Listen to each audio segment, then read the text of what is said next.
Hello, and welcome to this latest edition of Talk About London, a podcast about how to make the capital city a better place. I'm Leanne Tritton, Chair of the London Society, one of the oldest charitable civic societies. And I'm Dave Hill, the publisher and editor of the journalism website onlondon.co.uk. The Mayor of London is one of the most important political roles in the UK, and some might argue even the world. Sadiq Khan is the current Mayor of London, a post he has held since 2016.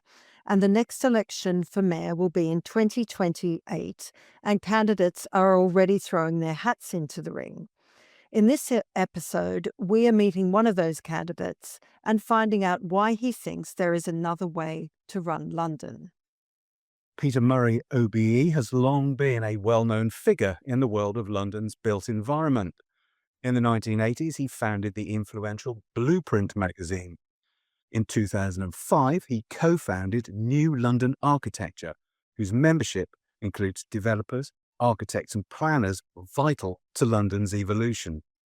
He was also crucial to the revival of the London Society, of which he is a former chair. And speaking of the London Society, I'm going to hand you back now to the current chair, Leanne, to ask the first question. Peter, welcome. Thank you. So can you explain why are you running for mayor now, and what's the core of your manifesto, and why are you different to the other candidates that we've seen, and in fact the current mayor? Well, I'm running really because what we call the built environment sector, which includes mainly housing, but other things we build, infrastructure, our streets. There are all sorts of aspects about London which aren't working very well. The biggest one clearly is we are hugely short of the right sort of housing, which is mainly housing which is affordable. And even the description of affordable is pretty complex. But I think the easiest way to describe it, rather than the technical term, is what less well-off Londoners can afford, and indeed even you might say middle-class Londoners, professionals who now have to commute for miles into London in order to find somewhere to live. So there's a lot to be done in the built environment sector, and I found during my time at New London Architecture, where we followed the goings-on in City Hall very closely, that actually the knowledge and the information of particularly new candidates for the mayoralty is very slight. And I remember holding a hustings at the election before last, where we got together at NLA with all sorts of other institutions related to how we build stuff in London. The Royal Town Planning Institute, the Royal Institute of British Architects, the Chartered Institute of Building, all sorts of people like that. We had a big constituency. Sadiq said he wasn't interested in entering the debate, so all the other candidates said no. So we had their number twos. And I have to say, I was so shocked at their ignorance about how they deliver the things that the mayor is supposed to deliver, that got me thinking that really one needs to engage with the next election to try and get the conversation to change, to focus on those things, because clearly aspects around policing are very high on public profile. But actually, if you look at the roles that the mayor has to deliver, most of them are to do with how we build stuff, how we create a more sustainable city, all sorts of aspects around that, which involve architects, engineers, developers, the construction industry, people working on sites, and unfortunately not many of them around these days, but smaller builders who can do stuff in local areas. So I felt there wasn't enough knowledge. And now, as we get nearer to the election, I mean, it's still possibly 2 years away, we are seeing a real collapse in the delivery of homes. And it is absolutely shocking, I think, for anyone involved to say how fast this has happened. And so we need to look at emergency measures. Now, actually, the mayor has brought in some what he calls emergency measures quite recently. But we knew, people in the industry knew this was happening 4 years ago. Took 4 years for them to react with a small amount of change to make things a little bit easier to deliver. So I felt somebody had to say something about this, and I decided that it would one way of doing it was to stand for election. And initially, my thinking was that by standing for election and getting on the stump, you can actually change the conversation. Other parties will have to think, "Oh yes, that's a good idea. Why didn't we think of that?" And then say, "Okay, we'll take that on." Change the conversation like that. But now, through my, might say, regular reading of On London and its excellent website, which I'm sure all members of the London Society read regularly, and I read about the great fragmentation of politics in London, you start to realize that actually, hey, and an independent could actually make it, because the number of votes that you need now is about a third of what it was when it was just Conservative against Labour. And so now, the whole thing is really changing quite radically. And you realize that, there are all sorts of things around the built environment which are really important. And I'm bolstered by the fact that some research done by New London Architecture after I left, I have to say, because I don't have any association with NLA anymore, because I don't want to uh, damage their relations with City Hall if I criticize what's happening there at the moment. But that NLA found that actually what we call the built environment sector, and as I say, that involves, it starts with architects and its builders and its engineers and its developers and its men on the site. That is now, actually, if you put all those people together, that is the largest part of London's economy, and it employs some 600,000 people. So really, really important. And I just don't think it's been given enough voice in the way that the essential things the mayor has to deliver are delivered. So that is fascinating, and you've picked on 2 points there, and I want to start first of all, just briefly. So you're not just running as a protest vote, but you actually think you can win. Is that correct, based on the numbers? I say, when I started, that is what I thought. But if you look at politics, might say, all around the world, and the way that things shift so quickly, obviously social media plays a big part in that.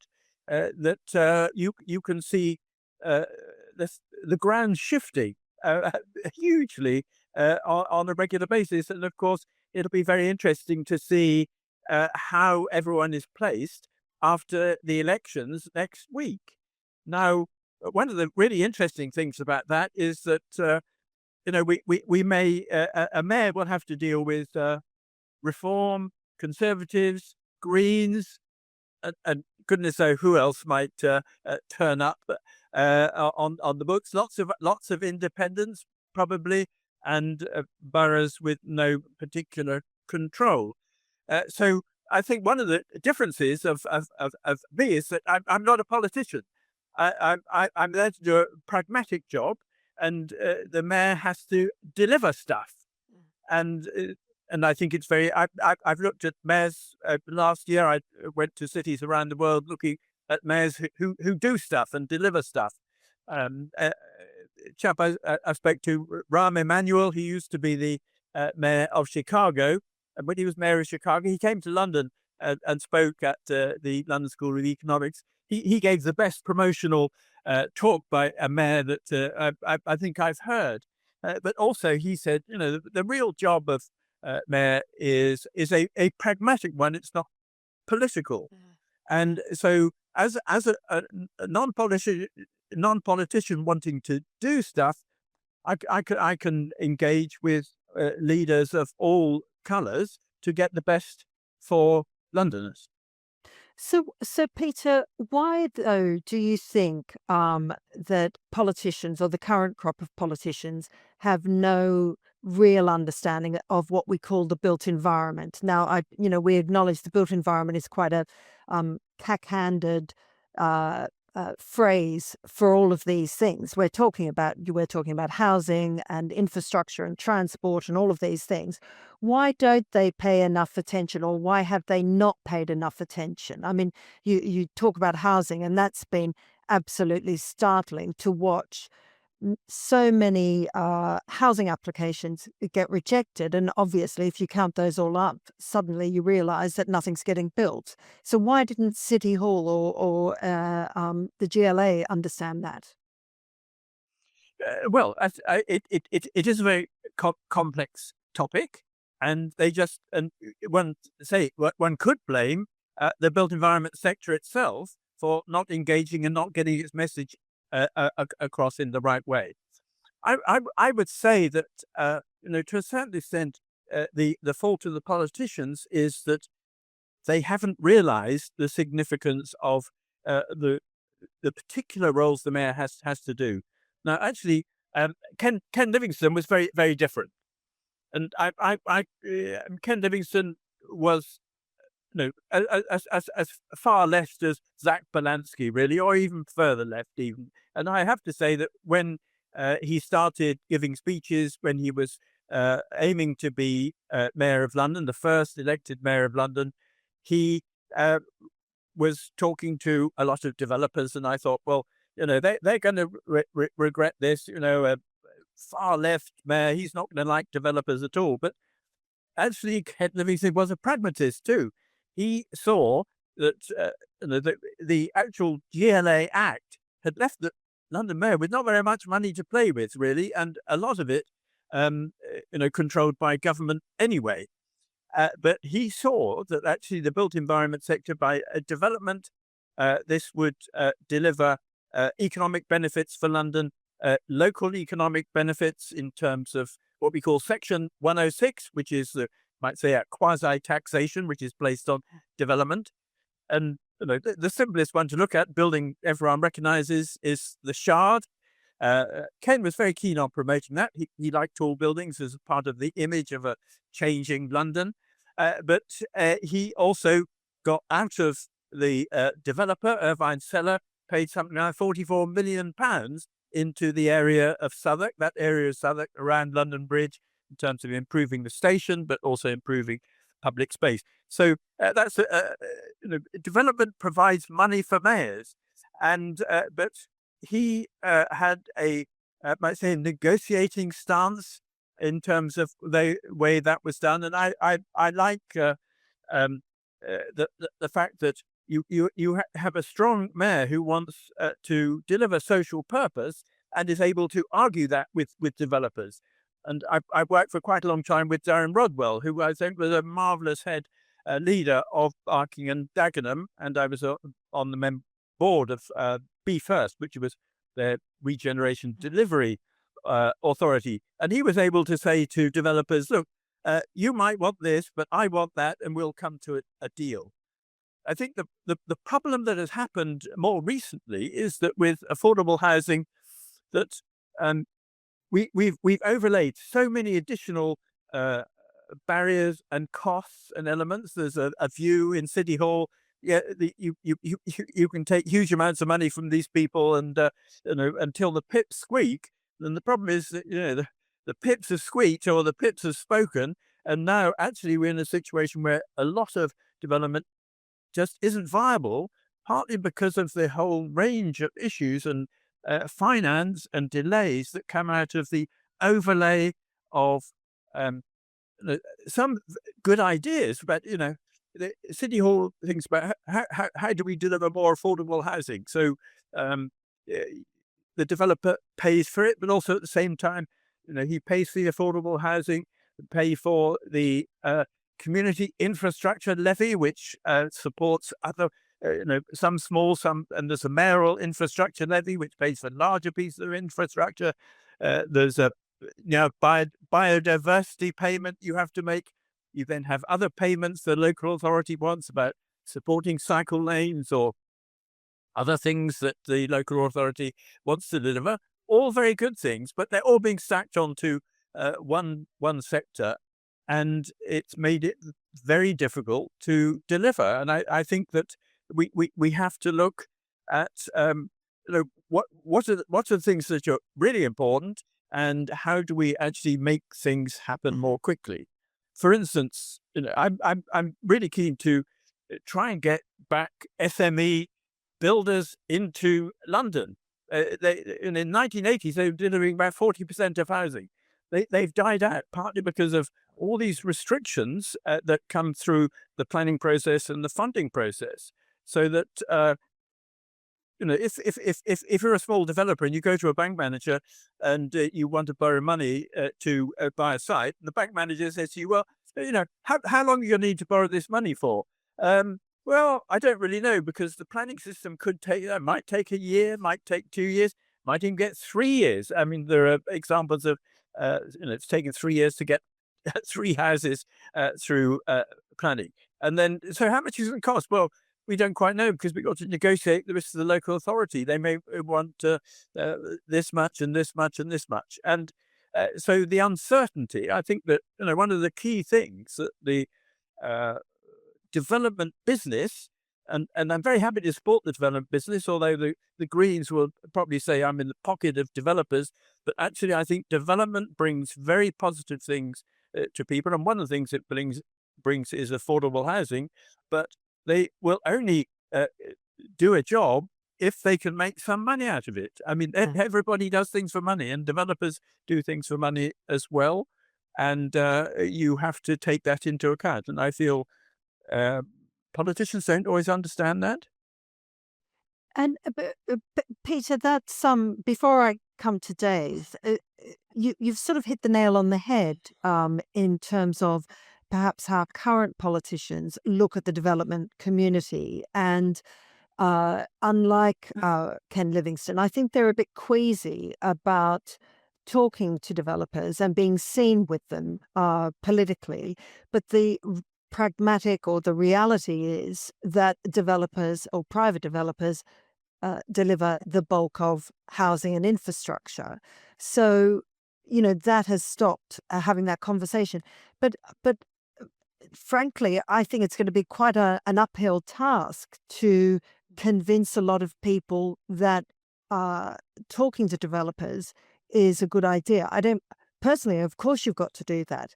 But politically, every time you mention a developer at the moment, people want to tax them. It's tax the rich. So how are you going to get across that? Well, I'm hoping one way of doing is, social media will be quite a big aspect of the way that one communicates what's happening. And I think get people to meet some of the developers who I've worked with over the last 20 years, who I know are very decent people. They certainly run companies that make profits, but all companies have to make profits, otherwise they fail. One person who I think has made a massive positive impact on London is a chap called Roger Madeleine, who was the man really in charge of delivering the King's Cross redevelopment, and he's now doing the same in Canada Water.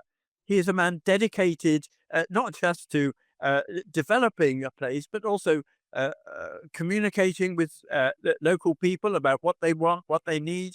And I remember him saying very early on in the days of King's Cross, and it sort of shows in the way it went through planning, was that, I'm available, any hour of the day, any time people want to come and see me to talk about the project, then I'll do that. And that had an impact on local community, as well as on the way that the development was a place which now is seen as one of the best regeneration projects in the whole of Europe, and maybe even in the world.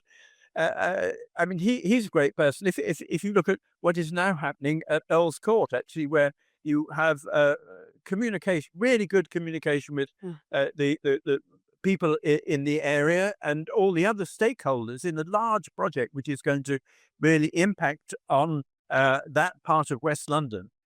They've carried out a really good project of discussing what they're going to do, taking local community responses to that, and delivering now a very spectacular master plan, which is going to take 20, 25 years to deliver, but is that sort of positive change. which hopefully, if one can get across the message to people that actually all this makes London better, it makes their London better, it makes London a better place to live, it makes a place where, for the older generation like me, then your children and your grandchildren will be able to live. Mhm. Great, great. Dave, over to you. I think it's very interesting, this point about how the mayor can use his or her powers and influence to bring people together to make stuff happen. Now, a sort of curious aspect of politics, speaking very generally in recent times, is that we see almost all of the political parties are either NIMBY-ish in one way or another, or kind of conservationist in one way or another. If you look at the spread of parties that are seeking to win seats in the borough elections, uh, the Greens are, as Peter's already said, very, very anti-developer. It's a kind of ideological position for them. They're bad people. They're greedy. We need to stop them. The Liberal Democrats are have a very kind of localist view of the world. And if local people are saying, we don't want these tall buildings in our neighborhood, they have a tendency to stick up for them. Reform UK are saying, there will be no building on the green belt if we win Bexley, not like uh, and I think they're alleging that the Conservatives would allow that, but I don't think that's right. But the Conservatives want the party of home ownership. Uh, we've seen in boroughs such as Barnet tremendous, fierce rearguard actions against housing development in certain cases. And then there are the independent parties, this extraordinary array of local independent parties, which are sort of basically Jeremy Corbyn's Your Party proxies in many cases. They too are saying, interestingly, we want lots more social housing, but we don't want lots of development. And it's this idea that you can only that it's one or the. We don't want lots of tall buildings with market priced flats in them. And it's this idea that you can have one but not the other. Whereas in fact, as you've explained, Peter, the two things go together. So it seems to me, and so oddly, the Labour Party is pretty much the only pro-development in the broader sense political party there is. And as you have said, even they get a bit nervous about it because some of their members are anti-developer in a kind of gut feeling kind of way. So your task, if you became mayor, would be to have to cut through an awful lot of that way of thinking. Now, you mentioned Ken Livingstone as an example of somebody who did that, and there are wonderful stories. This was sort of before my time as a London specialist, sadly, but there were wonderful stories of Ken Livingstone putting his arm around the late Tony Pidgley and saying, "Now, this is what you're going to do for me here, Tony." But they could do business together. Is that the picture you have in mind? But you'd have to use a bit of muscle, not just persuasion. You'd have to use a bit of muscle and persuasion, because all of those boroughs would be saying, no, no, no, we don't want this. We don't want tall buildings and lots of development in our lovely suburban idylls. You'd have to be a bit of a hard nut, wouldn't you? I'm not sure I agree with you there. I think that it is more about that collaboration. I would like to think that one could actually get a round table of leaders that would have some sort of decision-making role, that would get together and try and agree on how we deliver these things. And as I say, being apolitical, I think it's possible to talk to all parties and be even-handed. And I think what will happen, for instance, if we get a reform government in 29 and we have a Labour mayor and Robert Jenrick has anything to do with it, because his tussles with Sadiq Khan really damaged London hugely by the delay of the London plan by 18 months or so. So I think what I'd like to do is to try and bring together, let's say, I'll reduce the idea of conflict, because actually what I do think is important about delivering stuff is an area where I have to say a lot of developers have failed is in this communication with people about why they're doing stuff and what they're doing and what it's going to look like. There's all sorts of aspects that where people suddenly see something happening and say, I didn't know about that. And they then feel very annoyed. And I think that quite often, if you bring people along with it, you discuss it with them. As I say, there are good examples, King's Cross and Earl's Court. But also, if you look at, for instance, areas in East London, with newer communities see development happening, they think, God, this is good. This is jobs. This is making a place better. In West London, where I live, which I often call the NIMBY capital of the world, is that actually people they resent decisions being taken without their debate. And actually, I went to a consultation only the other day of a development in West London on a car park of a supermarket. Ideal places to deliver more homes, actually. So such a wasted space at the moment that and the consultation was two little boards in the entrance to the supermarket for Sure. 2 hours and for 2 days. And I said to them, you don't realize, you know, what trouble you're going to get into, because people around here are very up to stopping things happening. And, Yeah. there are lots of areas like that where if you engage better, you will get a better response. And so Alright, before you ask right. my next question, I'll say that one of the areas which is very encouraging is that in the regeneration of estates, there was an insistence that new development had ballots amongst the residents. And what happened there was that actually now 93% of all those have gone through, because the architects and the council just made more effort telling people what they're doing and why they're doing it. Well, I do think that your point about estate regeneration ballots is a very important one, because when you look back to when Sadiq Khan published his draft guidance about how these things should go ahead, that I believe, if I remember correctly, there was no provision for balloting. And balloting had been a big campaigning point for people further to the left, including the Green Party and others. And I think in their minds, they felt that because estate regenerations were often very controversial and sometimes with good reason, I think in their minds, if ballots became required, the communities would rise up against redevelopment. They would say, we love how things are at the moment. We don't want any change. And as you've just pointed out, lo and behold, make a good enough offer, pay attention to what people want, and you get completely the opposite result. So that is important. So let me see if I can imagine a Mayor Murray in Sorry, could I just quickly correct you? I think it was Lord Heseltine who first proposed the idea of ballots in that situation. oh, well, I So, wouldn't dispute so that. it crosses the parties. No, okay, but yeah, but in terms of what the mayor wanted to do, and then Sadiq changed his position, and decided to do it. But this idea that a consensus can be built, I think, is interesting. I mean, I'm fairly skeptical that you would be able to get a reform-run Havering Council, for example, on board with some of your more ambitious plans for densifying the suburbs. Maybe I'm too pessimistic.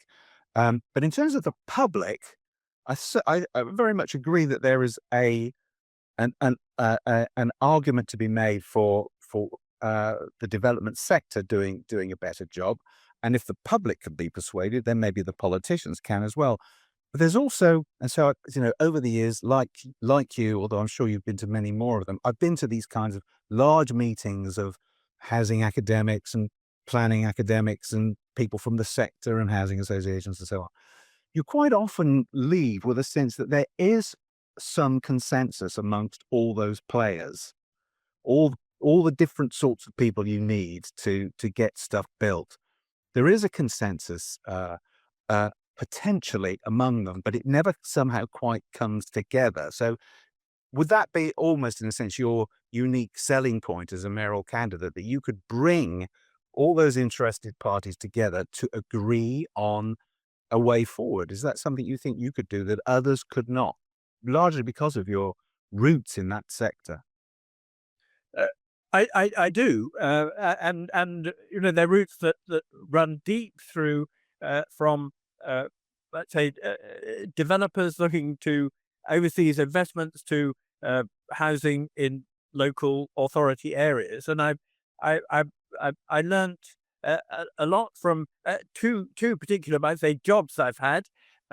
One was after from when I was publishing Blueprint magazine. Stuart Lipton, the developer, probably the most important developer in London over the last 30 years or so, he liked the magazine and said, "Oh, could you design some brochures about my developments, because all the ones I've commissioned so far are so awful." And anyway, so I started doing that, and that got me involved in, let's say, the international marketing of London, and and the marketing of property generally, and how that works. So I know the let's say the investment side, the way these things work, why people build buildings, what they want to get out of them, and actually why people then occupy buildings and what sort of buildings they like. So from that point of view, you might say very, very capitalist position in terms of looking at development. And a lot of our work was in the City of London and on the big cluster of tall buildings that's there at the moment. And then I also then had 6 years of experience, as I said, on Be First board, which was delivering social housing to London's poorest borough. Amazing leader under Darren Rodwell, and his view of this was that you can do deals with the private sector. You need to do it, but you have to stand up to them.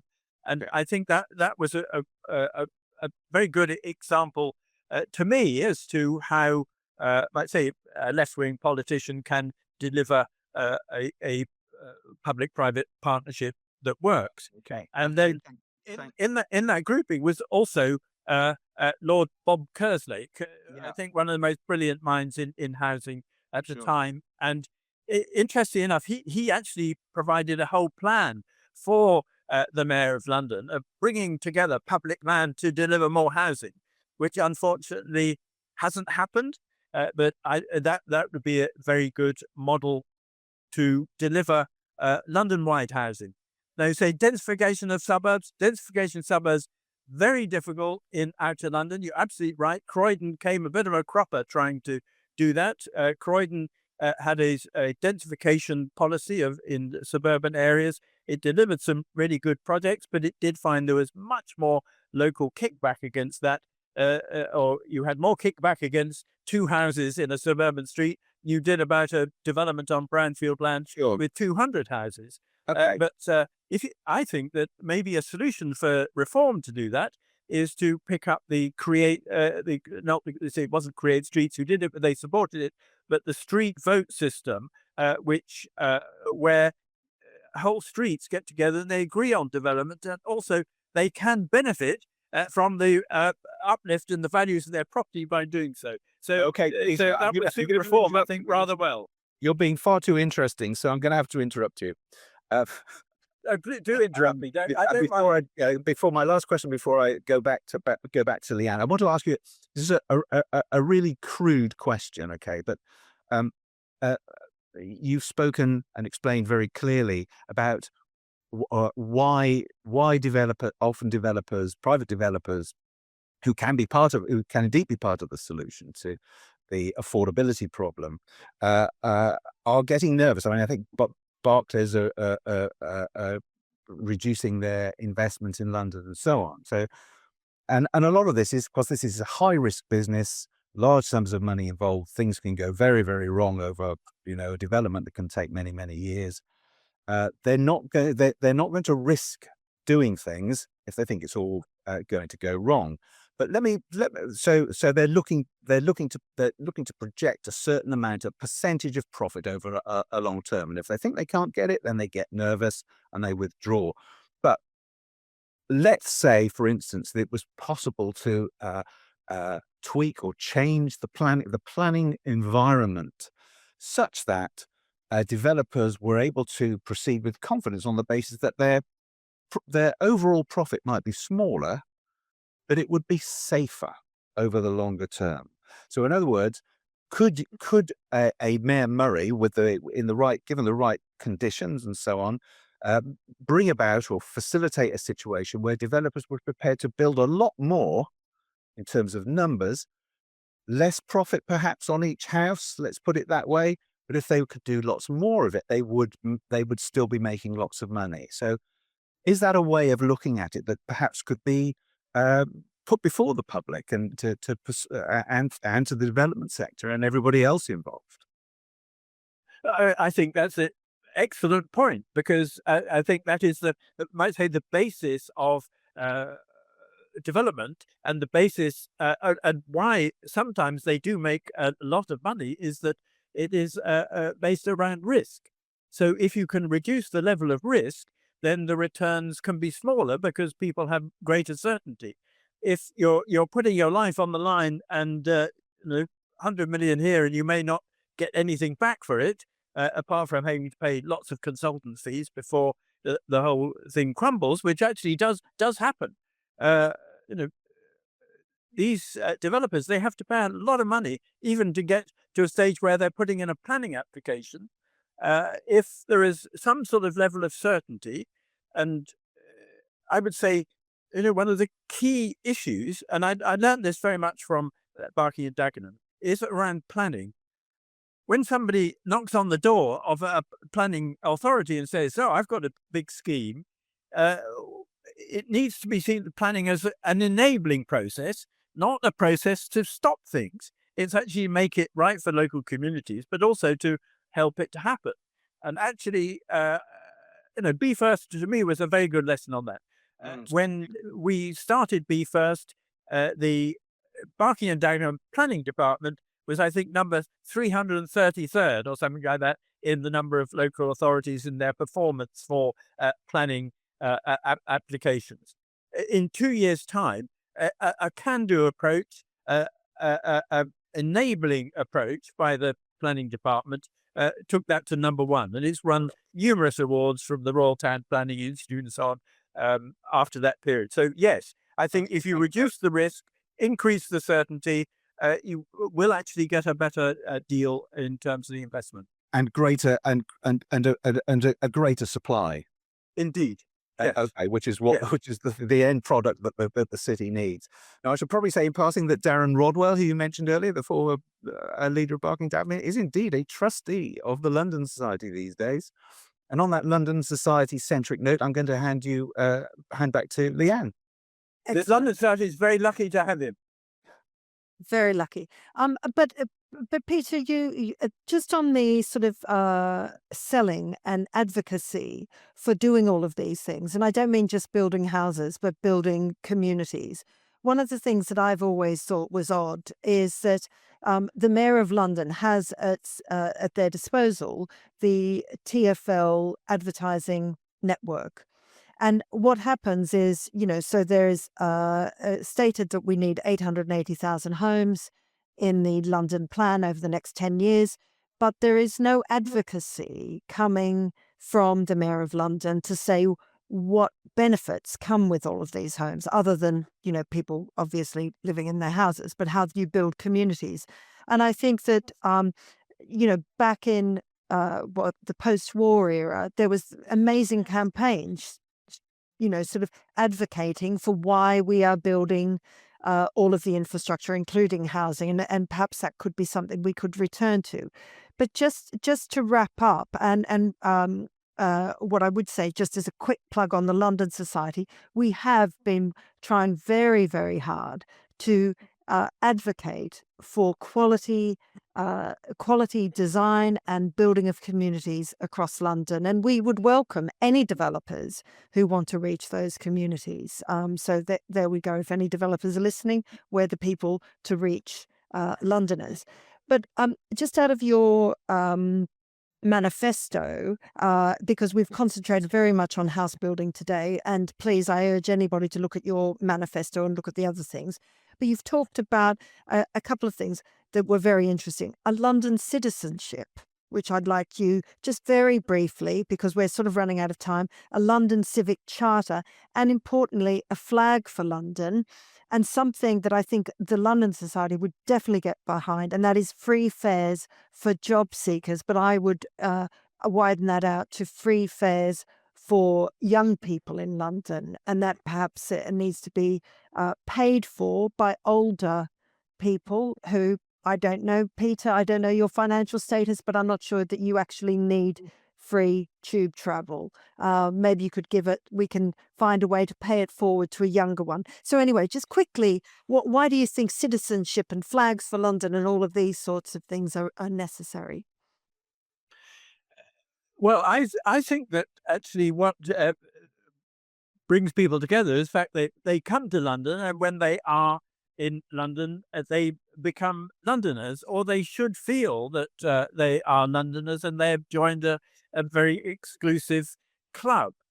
And that seems to me to something that then overcomes a lot of the issues that we are seeing. I mean, I think one has to speak out very powerfully against anti-Semitism and issues that we are facing at the moment, and that is, if you know to use a big biblical phrase, I mean, love thy neighbor, and I think that exists in all religions.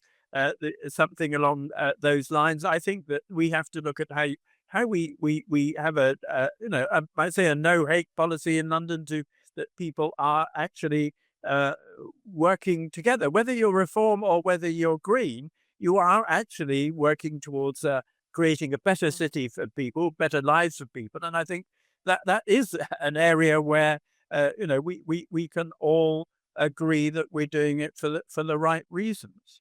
And I think that just on a London society note, in terms of because I was thinking about this, what changed in terms of my moving from just might say a discussion organization at NLA to more into a political spectrum, is that when the London Society was about to be closed down, I was approached by a member of the London Society, who still is a member, Clive Price, who said, "Look, can you help? I don't want this to go. This is a really important society. It changed the green belt. It did all sorts of important things, and now it's going to be closed down." So I said, "Well, I'll see what we can do." And we had an extraordinary general meeting where I would propose that the society was maintained. So I can remember standing up in front of all the members. A lot of people turned up for the special general meeting, and everyone was totally unresponsive. I started speaking and looked very grumpy, and I thought, well, this is a waste of time. I'm not going to win this at all. And the society was going to give all the money that it had left to the London Heritage Trust, I think it was called. Very good body that would have enjoyed having that sort of money in its coffers. And so all the people in the room seemed to support the closure. And so I started speaking, and I could see people beginning to change as I spoke. And after 10 minutes, looked a little bit better. And then a chap called Gain Wells, who had been chairman of the society back in the 70s and 80s, he got up and spoke. And suddenly the whole room changed. And in the end, after a bit more discussion, the idea of keeping the society going was agreed unanimously. And that was, it was just so interesting seeing a room change from it was really Gain who did it. But also, as I was speaking, I could see people changing their views. And that made quite a powerful impact on me, and so I'm hoping I can do the same to the rest of London. Fantastic. Well, I mean, we could go on for hours, Peter, and I know you could, but congratulations on the launch of your campaign, and we will watch with interest. And I hope that we get a chance to talk to some of the other independent candidates as well. I feel like we're going to be a political podcast now, but good luck, and I think we're all behind you. Thank you very much. Thank you.